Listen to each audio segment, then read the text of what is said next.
Everybody, this reset class is dedicated to 90-90 low lunge, which is specifically the lunge position that we will take for our low lunges in these LYT methodology yoga classes.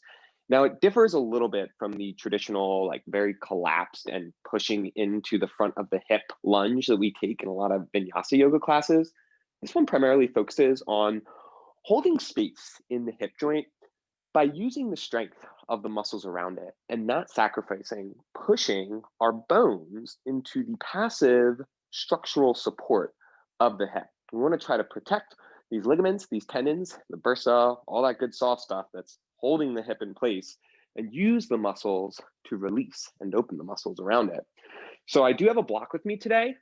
I'll be using that as a little modification, especially if you ever experience discomfort being on the knee. It can be a really good option to still find this pose, but not have to sacrifice the uncomfortable feeling in the knee. If for any reason you are dealing with like a bruised knee, or you have a history of injury there or instability. Of course, you do not necessarily need this block though for the practice. We'll all get started on our backs. So this will be a short, quick, efficient class dedicated to this 90-90 low lunge. Walk the feet in. And before we even go anywhere, we just want to feel the feet, the back of your hips, your sacrum, scapula, and skull on the ground. Now, take your hands onto the glutes, especially where your glutes behind meet the legs. Give yourself a gentle little pat and tap there. So we just want to wake up the musculature around the hips, especially these lower fibers of the glutes. Then press into your feet, continue to pat and slap, but extend the hips. So we're up in our little low ramp pose. We're getting a little extension into the hips, and we're just letting these glutes wake up. Then you can take your fingertips and like really dig them in to the muscles there, right at the crease of the glutes. Like just no other way to say it. We're getting all up and in there. But we really do want to make sure these lower glute fibers are ready to go for all of our movement practices, but in particular for holding our 90-90 low lunge. Support and activation of the glute will not only do a lot to open up your hip, but it will also help you again to hold that knee and keep the pressure from going down into it, instead lifting and supporting it from above. So then from here, we're going to start to warm ourselves up just a little bit more. Now bring your hands onto the bony frontal hip points, right where the front of your legs here are plugging into the hip sockets. You'll feel this bony landmark on the pelvis on each side. So right hand on the right side, left hand on the left side. Start to press your palms down into those two little bony frontal hip points in the pelvis and lift and lower your hips. So you should feel with your palms here that your hips are having a little extension and a little flexion going on here. If you feel it in your low back, you're going to want to come a little bit lower in your ramp. Don't go quite as high. Focus on the glutes doing the movement for you, not the low back muscles. If you feel like your knees have some pressure in them, feel free to walk your feet out. That should help you get that pressure out of the knees and help you direct again more into the glutes. Now we're going to hold our little low ramp pose here after a little bit of firing up and warming up with those lifts and lowers. Just like in our 90-90 low lunge, we're going to asymmetrically load our legs. So just press into your right toes and lift the right heel. You'll feel a little bit of a shift of weight over onto that left leg. Left glute is really fired up here now. Bring your left hand up towards the ceiling like you're holding a drink tray, and you're going to pull back on those left four fingers with your right hand. Give yourself a couple of breaths here. Left foot's pressing into the ground. Left glute is squeezing. Big inhale here. And as you exhale, feel the consolidation of the core. Feel everything gathering in together, extending that wrist up towards the ceiling. Keep pressing to the left foot. One more breath here. You should be feeling a lot of good heat in that left glute. And then we'll release the left wrist. I like to circle mine a couple of times. Bring the right heel down, and we'll take it to the right glute. So just lift the left heel of the left foot. Really push into that left big toe mound. Right glute fires up there. It's now holding a little bit more weight for the body. Right hand comes up, and we'll take that left hand across the four fingers. Again, just focus on this being a good firing up for the glute. We're preparing our wrists a little bit for some of the weight bearing in our hands that we'll do, primarily as a transition to get into our 90-90 low lunge. but connection to the hands will also be important for our little transition. So we'll talk about that a little bit too. And when you're ready, release your right wrist, circle it a couple of times. You'll lower the left heel down. Arms can come back down by your side, and we'll come all the way down. Upper, middle, and lower back until you return to that position with the sacrum, the scapula, the skull on the ground, feet walked in. Take your hands behind your head, interlace the fingers, and pull the elbows in close. We're gonna wake up our core a little bit here. It'll also be important for our 90-90 low lunge. Inhale, fill up your torso. Exhale, consolidate, especially around the torso. Feel like the front line of the body is pulling into the back line of the body, and that's what helps to lift those shoulder blades up off the ground. Inhale, lower. Exhale and lift. Like we will be in our 90-90 low lunge here, bring your left knee over the left hip. So we're coming to that 90-degree angle, maybe even look at your toes and spread them out here. Like just let that foot open up. You'll bring that left foot down and then inhale and lower. Exhale and lift, everything gathers together, shoulder blades come off the ground, bring your right knee over top of the right hip.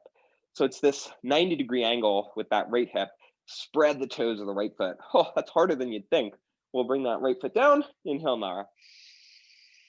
Exhale and lift. Now we'll add on just a little bit more. Shoulder blades come up, left knee over the left hip.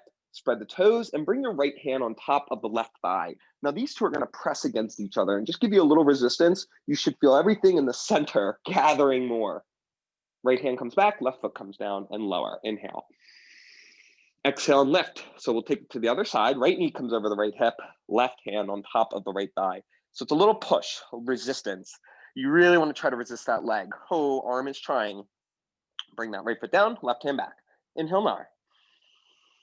One more each way. Exhale and lift. Everything gathers together, waking up the abdominals. Left knee comes over top of the left hip. Right hand comes on top of that left thigh and press your palm into your leg and leg resists it.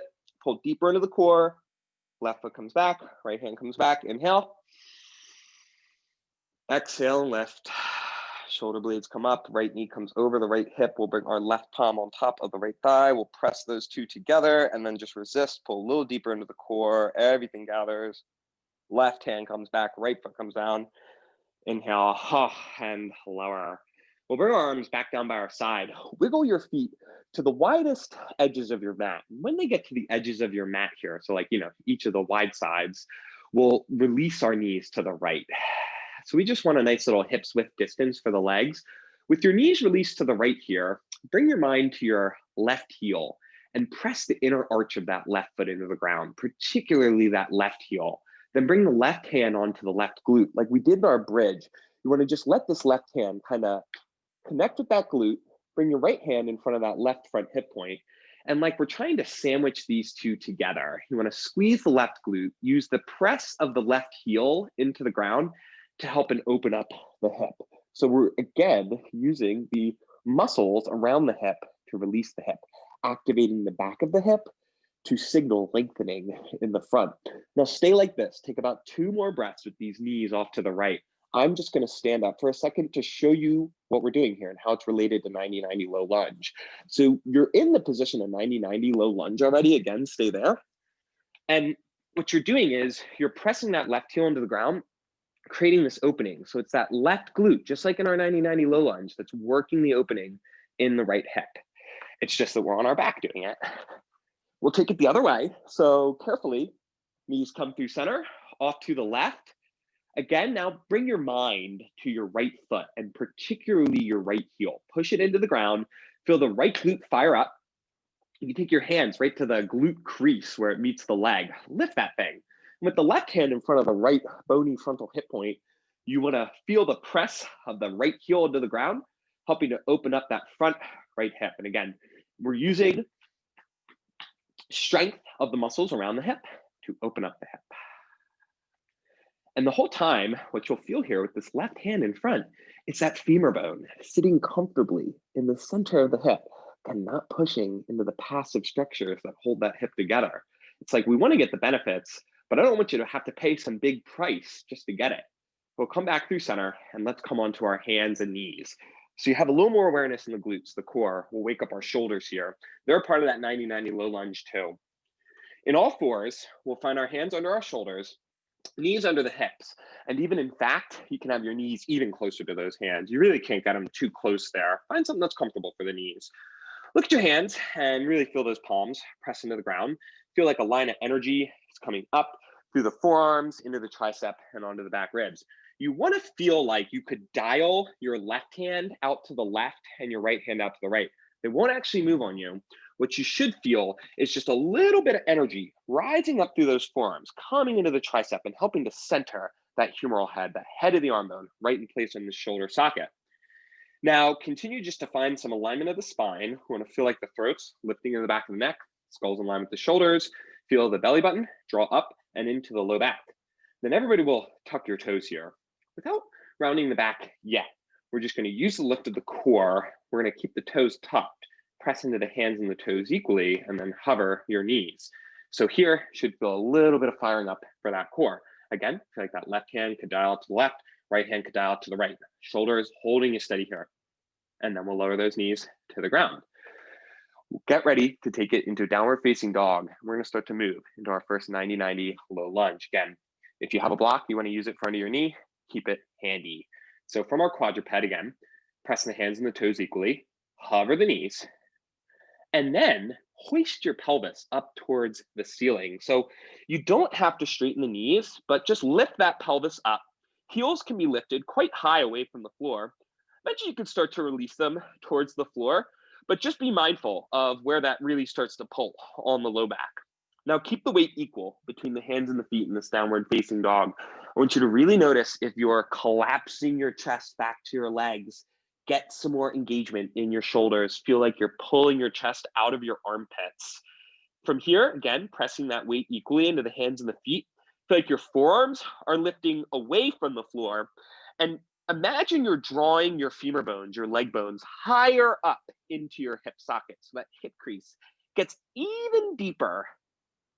Again, one more big breath here. In your back like a big balloon. Support the chest. It's almost like you're trying to pull your chest forward. And then here, without picking up your hands, maintain that connection to the floor and step your right foot forward, coming to our first 90-90 low lunge. Now, don't let the hands pick up. Even if it's a short step, you feel like you need to go a little further, you can always take your right hand. So if that right foot steps forward, but it's not far enough, take that right hand, scoot it forward, and then lower, left knee down. We'll lower the top of the foot, and then from here, bring the hands to either side of the pelvis. So again, feel the shoulders are sitting just underneath the ears and the skull here. And then we have that sacrum just below the scapula, the back of the shoulder blades there. In this 90-90 low lunge, we've untucked the foot, squeeze the left glute. In fact, keep your left hand on your left glute and bring your right hand around to the left front hip point. Like we did on our back on the ground. Feel your left glute lifting, holding steady. Right hand in front of the right hip's gonna feel this right hip flexor opening.